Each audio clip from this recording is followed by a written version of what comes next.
이 둘 사이의 동맹관계가 대등한 지위의 동맹관계가 아닐까요?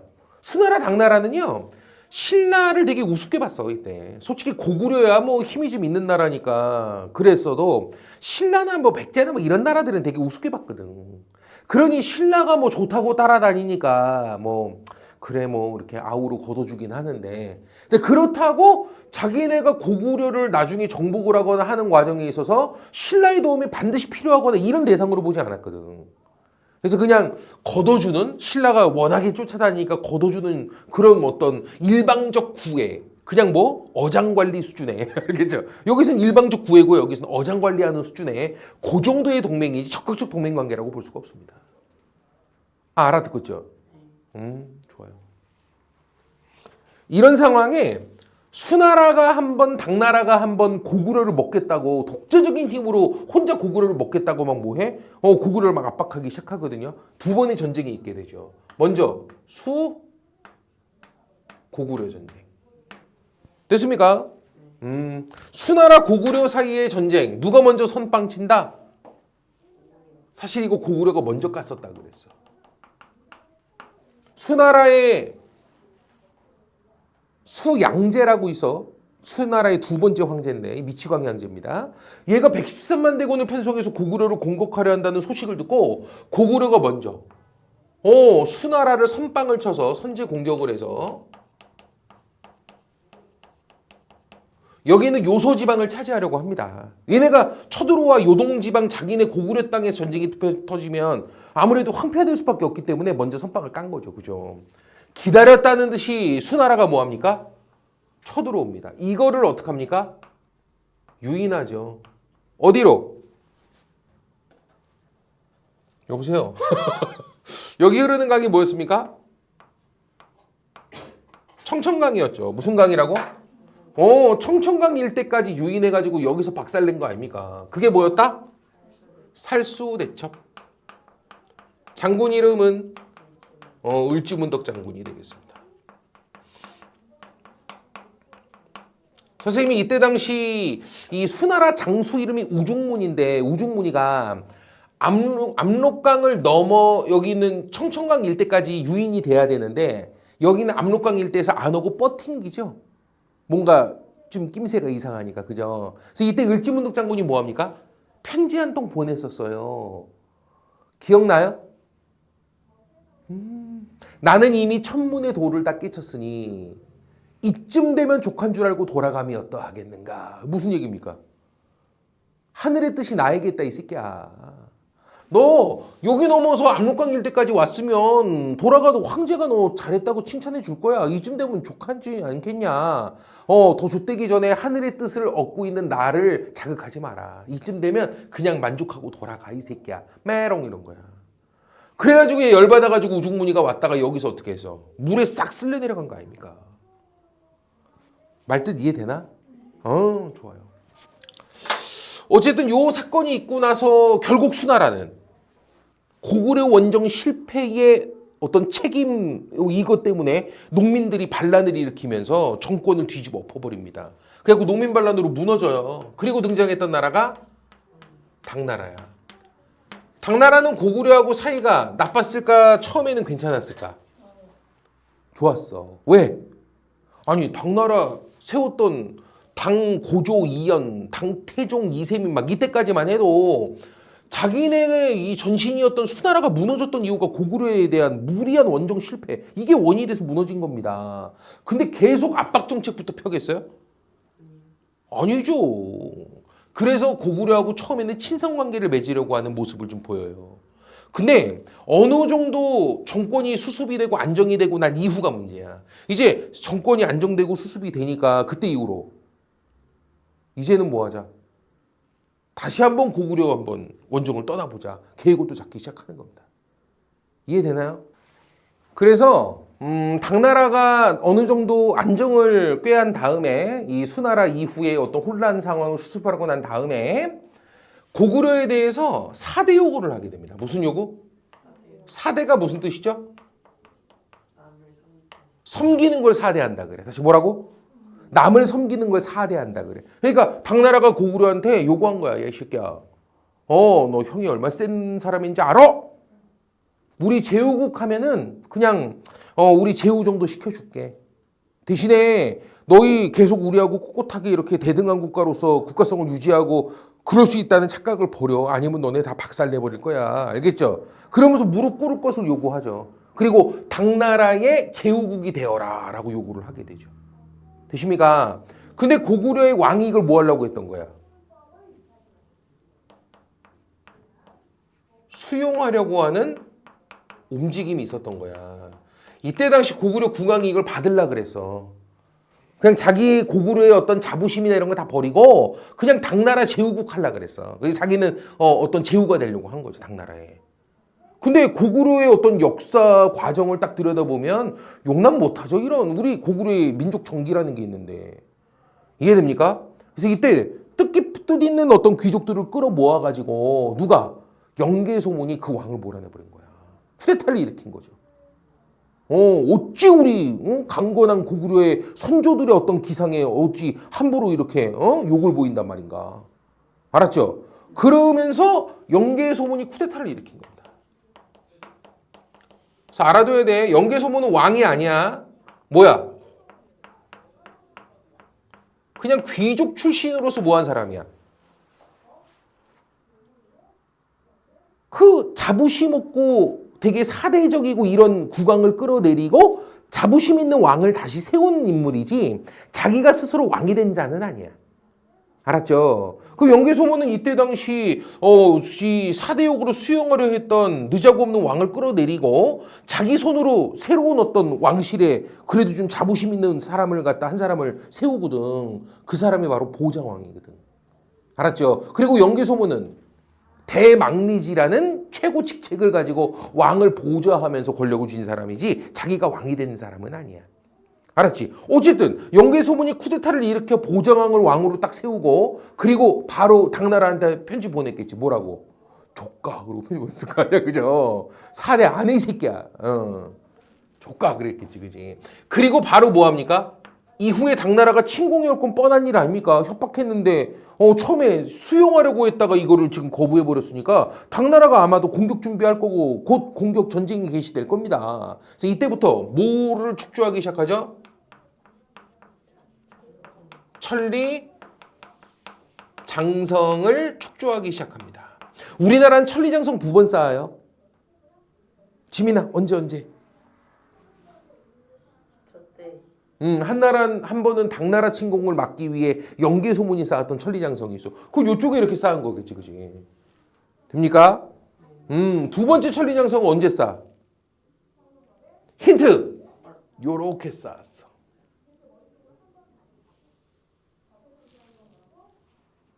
뭐게? 강감찬의 귀주대첩 이후에 쌓은 거야. 고려시대 때. 고려시대 때 강감찬의 귀주대첩이 있고 나서 거란 애들 싹 다 몰아내고 나서 그 이후에 또 있을지 모르는 거란이나 여진 같은 애들의 침공을 막기 위해서 강동육주 일대까지 포함해서 요 위쪽에다 쌓았던 천리장성이 하나가 또 있어. 그건 고려 초기 때 쌓은 거지. 말뜻 이해됩니까? 근데 그 첫 번째 천리장성이 이때 딱 쌓게 되지. 오케이. 좋습니다. 그리고 뭐 했겠어? 천리장성 축조하고 막 여기다 막 하고 있는 이 와중에 당나라는 병력 편성을 했겠지. 그래도 조금 그래도 인간적이긴 해. 얼마 편성했대 부대를? 60만 대군. 얼마? 그렇지. 113만은 너무 심하잖아. 60만이니까 조금 괜찮아. 60만 대군이 쳐들어와. 그거를 박살냈던 전투가 바로 뭐야? 안시성 싸움. 누구? 근데 문제, 이건 왜 대첩이라고 안 쓸까요?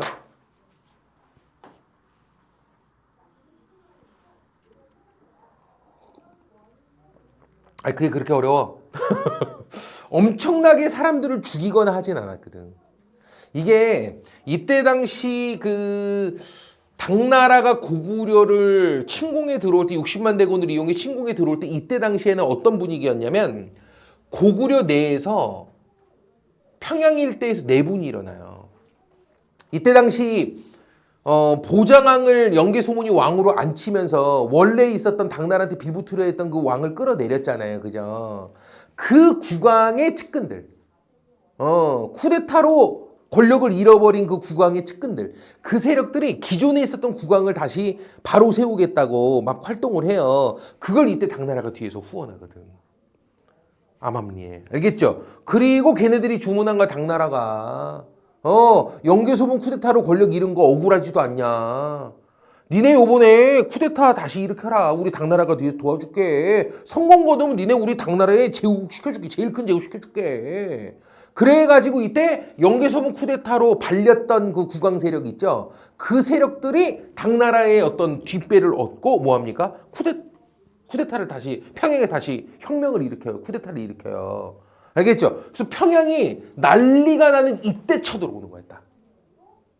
내분을 만들어 놓고 딱 쳐들어오는 거거든. 그래서 이때 당나라 병력들이 막 60만 대군이 쳐들어올 때 고구려 중앙에서 병력 파견이 안 됐어.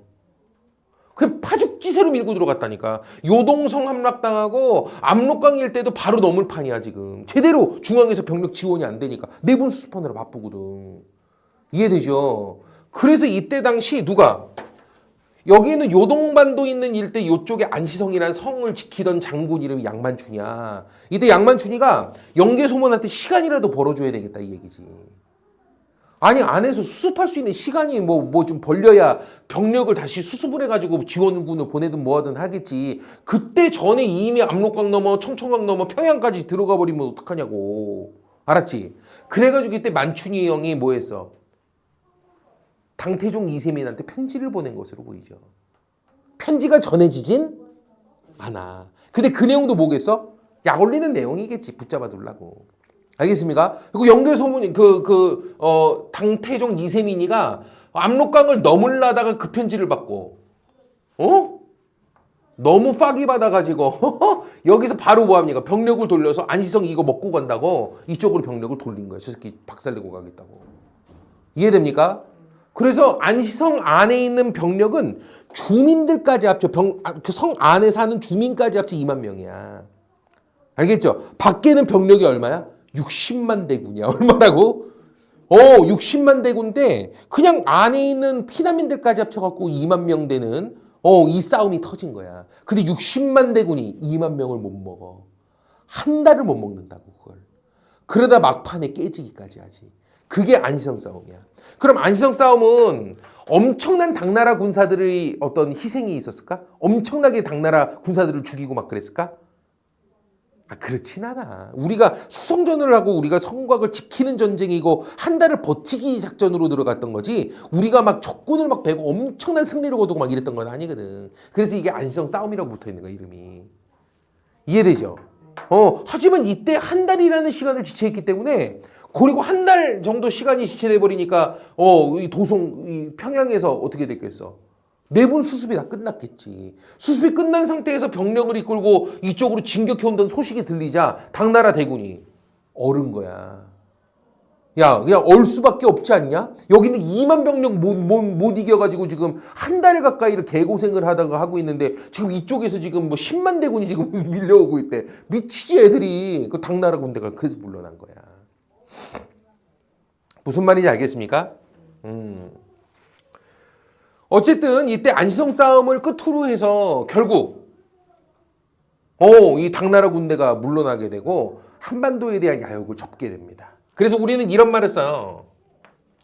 이때 있었던 수고구려, 당고구려의 두 번의 이 전쟁에서 고구려가 승리를 거뒀던 것은 우리 민족의 방파제 구실을 하였다. 무슨 구실? 민족의 방파제. 무슨 뜻이야? 이거 만약에 한 번이라도 졌잖아요. 그러면 니네 지금 짱깨라니까. 아오?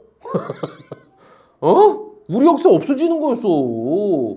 이때 얘네 고구려 물려냈으면 솔직히 신라백제는 이때 당시 고구려에 비해 국력이 훨씬 약했기 때문에 우리 민족성은 사라졌을 거야 아마.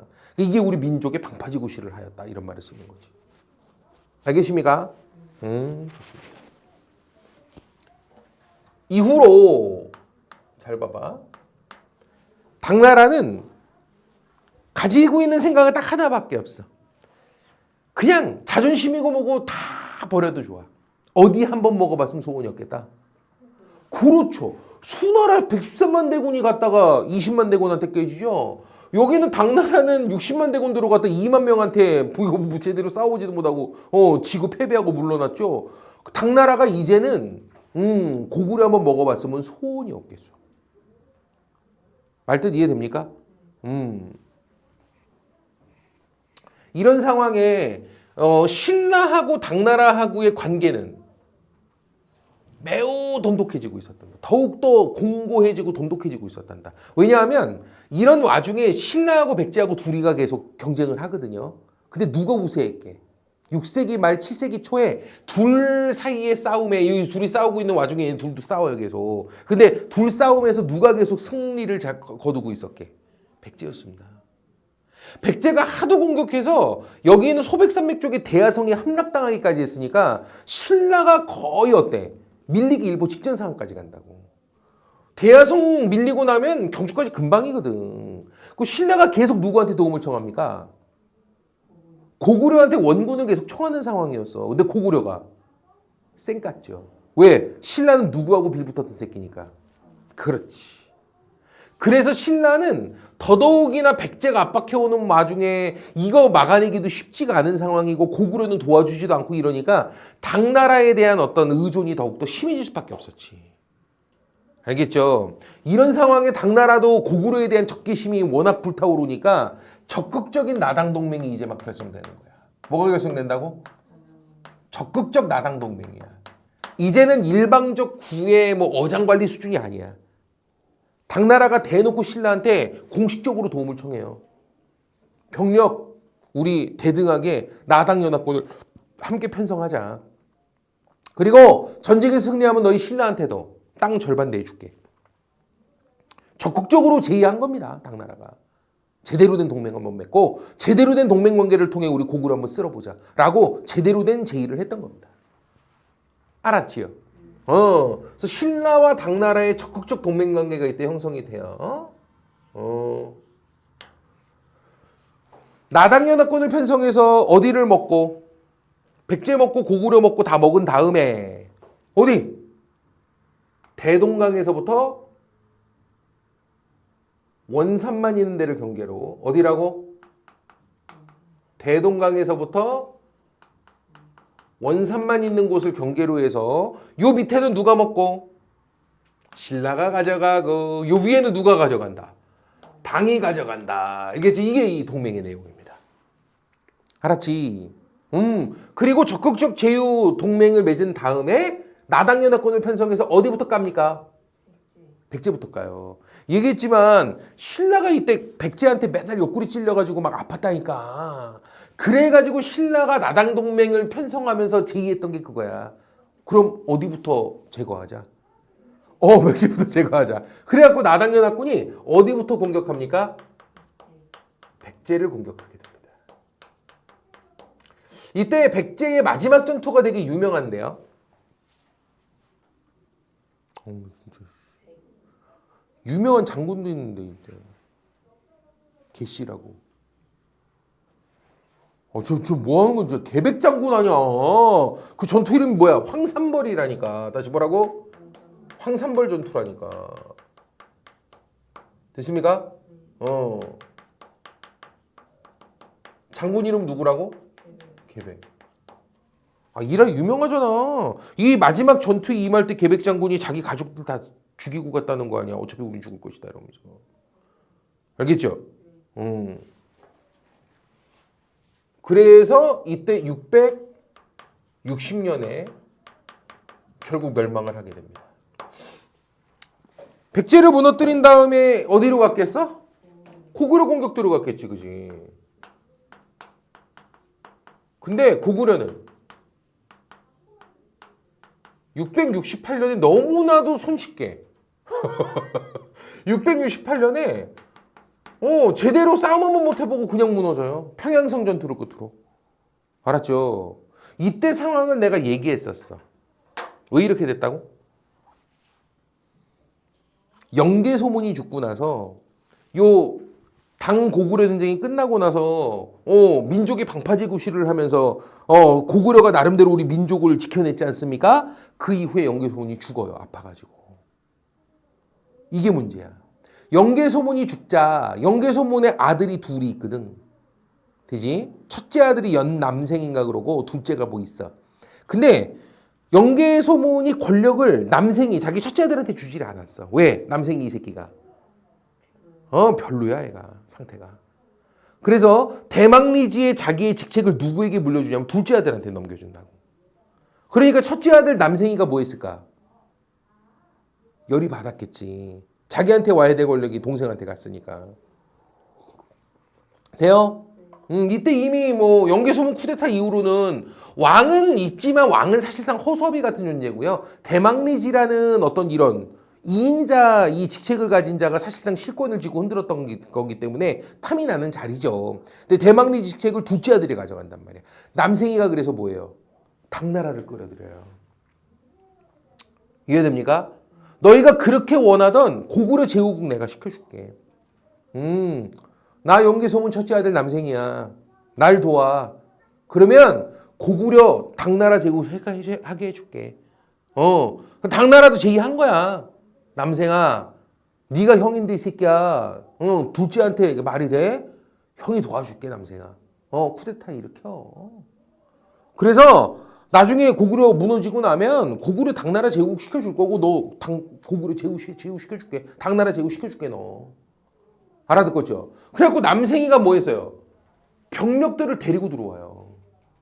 이때 당시 여기 있는 요동성, 안시성 있는 일대에서 그냥 성문을 열어줬다는 거야. 알겠죠? 왜? 남생이가 당나라 군대를 데리고 들어오는데 남생이는 다 알잖아. 영계소문 아들이니까. 남생이가 중앙 조정하고 다 얘기가 된 거라는 거야. 해주고 여기는 요동성도 안시성도 그냥 뭔 줄 알았어. 중앙하고 뭔가 얘기가 됐나 보다. 연합해서 뭐 신라를 치러 가나 보지 이렇게 생각을 한 거야. 말뜻 이해됩니까? 연합군인 줄 알고 뭔가 조정하고 얘기가 된 얘기인 줄 알고 남생이가 앞장서가지고 당나라 부대를 데리고 들어와요. 그래가지고 이게 평양성까지 들어온다니까. 알아듣겠죠? 그리고 평양에 있는 일대에서 제대로 된 전투 한번 못 치러보고 평양성에 함락돼 버린 거야. 남생이가 사실상 말아먹은 거지 나라를. 이해됩니까? 그래서 재밌는 게 있다? 평양성 전투 뭐 제대로 된 전투도 없어. 여기 끝나고 나서 고구려가 무너지고 보장왕 마지막 왕이죠 고구려. 보장왕이 볼모로 막 잡혀가고 막 이랬을 때 그때 요동성 있는 요동반도 있는 일대 사람들은 어이가 없었어. 자기네들은 국경지대에서 싸움 한번 제대로 안 해봤는데 나라가 망했다는 거야. 생각해보니까 그때 지나갔던 걔네들인가 봐. 남생이가 데리고 왔던. 알겠죠? 그래서 고구려가 무너졌을 때 요동 지역에 있는 고구려 병사들은 건재했다는 거. 이걸 잘 기억해 두셔야 돼요. 알아듣겠죠? 남생의 배신으로 그냥 무혈입성해가지고 피 한 번 제대로 흘리지 않고 그냥 당나라가 먹어버린 거거든. 자, 이제 볼 건 뭡니까? 부흥운동입니다. 무슨 운동이라고요? 부흥운동. 백제가 무너지고 고구려가 무너졌을 때 이 백제 유민들과 고구려 유민들은요 그냥 순순히 당나라 사람으로 살아가지 않습니다. 남아있는 장군들과 병졸들이 힘을 모아가지고 다시 백제를 일으키겠다고 다시 고구려를 일으키겠다고 부흥운동들을 막 펼치거든요. 이해됩니까? 먼저 백제 부흥운동을 펼쳤던 어떤 사람들이 백제 부흥운동을 일으켰던 인물이래요? 복신, 도침. 지민아 하나만 더 힘내. 그렇지. 치성지. 복신과 도침과 치성지가 대표적인 백제 부흥운동을 이끌었던 사람들이에요. 알았죠? 어느 정도까지 성공을 거두냐면요. 백제 성을 다 합치면 40개가 좀 넘어. 근데 40개 백제 성 중에 20개를 수복을 했어. 몇 개를 수복했다고? 이때는 나당 연합군이 백제를 무너뜨린 다음에 고구려 친다고 올라갔을 때거든. 그 틈을 타서 20여 개 백제의 성을 다시 수복하면서 다시 백제를 부흥시키고 다시 일으키자라고 했던 거야. 이네들은 공통의 목표가 있었다. 마지막 왕이 무슨 왕이죠? 백제 맞으면 의자왕이죠. 맞죠? 근데 그 의자왕의 아들이 왕자풍이야. 뭐라고? 갑자기 김풍이 생각나네. 왕자풍이란 말이 알겠죠? 근데 그 왕자풍을 다음에 백제의 왕으로 우리 옹립하자. 그리고 다시 백제를 건재한 백제를 다시 세우자. 이런 목표로 왕자풍을 다시 옹립해 제대로 된 백제를 다시 세울 것을 목표로 힘을 모았던 세력들이거든. 근데 20여 개 성을 수복하고 어느 정도 안정을 꾀하면서부터 백제가 다시 모습을 갖춰가면서부터 이 복신하고 도침하고 둘이가 욕심을 부리기 시작해. 알겠지? 지들이 뭐 하고 싶은 거야? 왕하고 싶은 거야. 알겠죠? 그래서 조금씩 안에서 삐걱삐걱거림이 있어. 근데 이 상황에 나당연합군이 고구려를 뭐 한 다음에 무너뜨린 다음에 아래에서 지금 부운동이 일어나고 있던 소식을 듣고 나당연합군이 밑으로 내려와요. 알았죠? 다행스럽게도 이때 왜구가 이걸 돕거든요. 이 백제를 돕거든요. 그래서 싸움이 한번 크게 터집니다. 그래서 이후에 있었던 그 전투 이름이 바로 백강전투야. 무슨 전투라고? 백강전투야. 나당연합군이 백제의 부흥운동 세력을 칠 때, 그때 이제 있었던 마지막 전투인데, 이때 이 백제를 부흥운동 세력을 누가 지원해? 왜구가 지원했었지. 하지만 여기서 어떻게 됩니까? 패배하면서 결국 부흥운동은 끝나게 돼요. 됐습니까? 다음은 고구려 부흥운동인데, 얘기했지만 고구려는요, 무혈입성 해가지고 당나라가 이 나당연합군이 고구려를 먹어버리거든. 알았지? 그래서 고구려가 무너졌을 때 요동 지역에 있었던 요동성, 안시성 이런 성들이 건재했습니다. 알겠죠? 피 한 방울 안 흘리고 국경을 넘어 평양 그냥 먹어버렸으니까. 그래서 요동 있는 일대를 중심으로 해가지고 부흥운동이 주로 펼쳐지게 돼요. 이해됩니까? 고구려 부흥운동 세력은 어떤 세력들이 유명할까요? 요동선 성주였던 고현무. 되죠? 그리고 마지막 왕이었던 보장왕의 외사촌 안승이라는 인물이 있습니다. 안승. 됩니까? 그리고 평양 있는 일대에서 유격전술을 펼치는 테러단체 유격전술 펼치던 건모잠이라는 사람이 있어.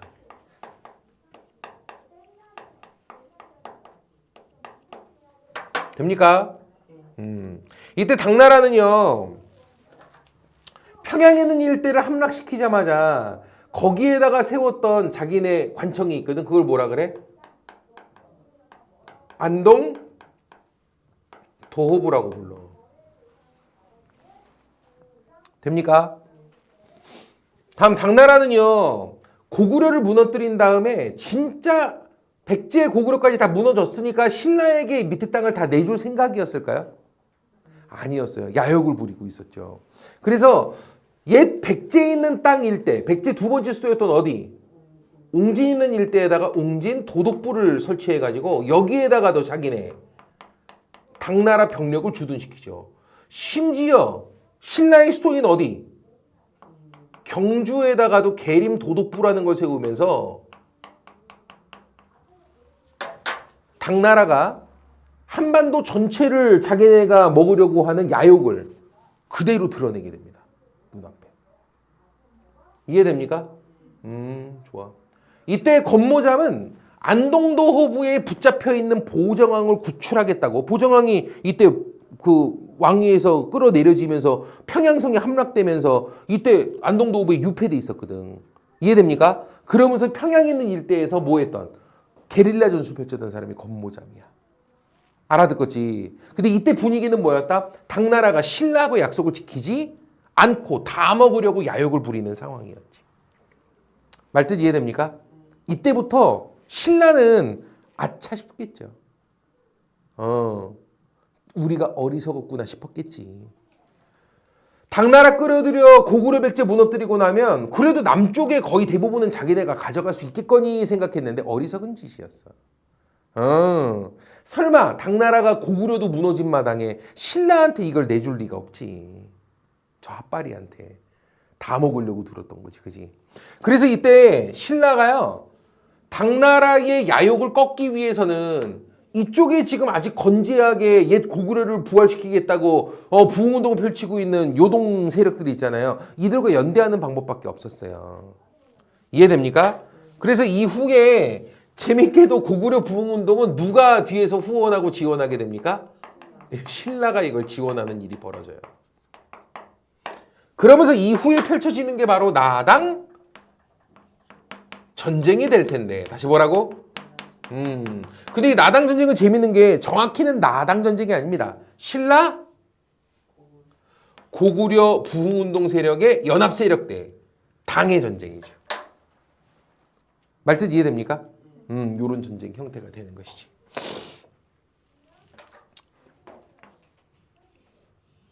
두 번의 큰 전투 때 결국 당나라가 물러나게 되는데 여기가 이제 대동강 원선만이고요. 한 번은 어디? 서울 바로 위. 의정부입니다. 어디라고요? 의정부. 여기가 옛날 이름은 매소성. 다시 뭐라고요? 여기에서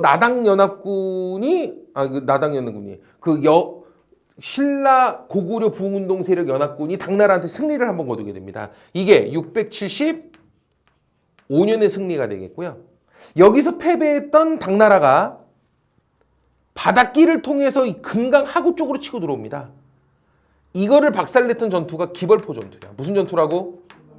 이게 676년에 있었던 전투란 말이지. 여기에서 패배하면서 당나라가 뭐합니까?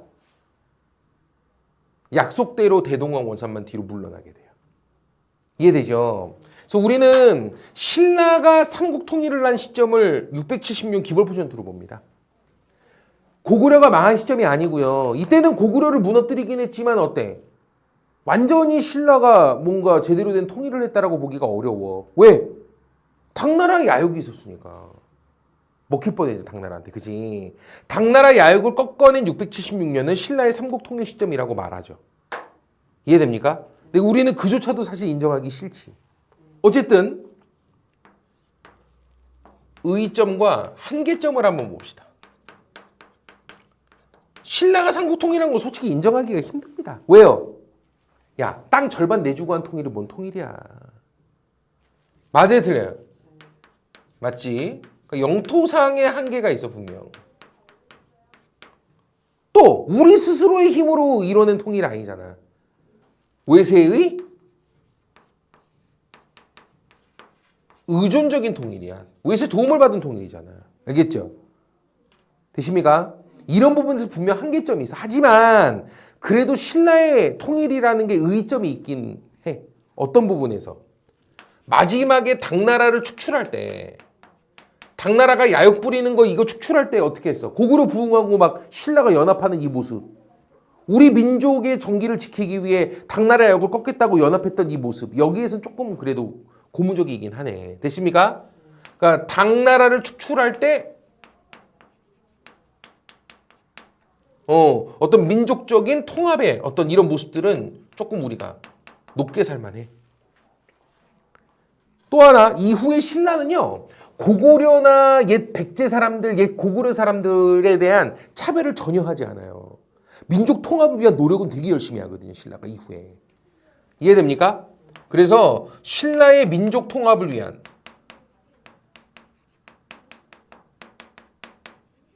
신라의 그 노력만큼은 높이 살만합니다. 어떤 게 그러죠?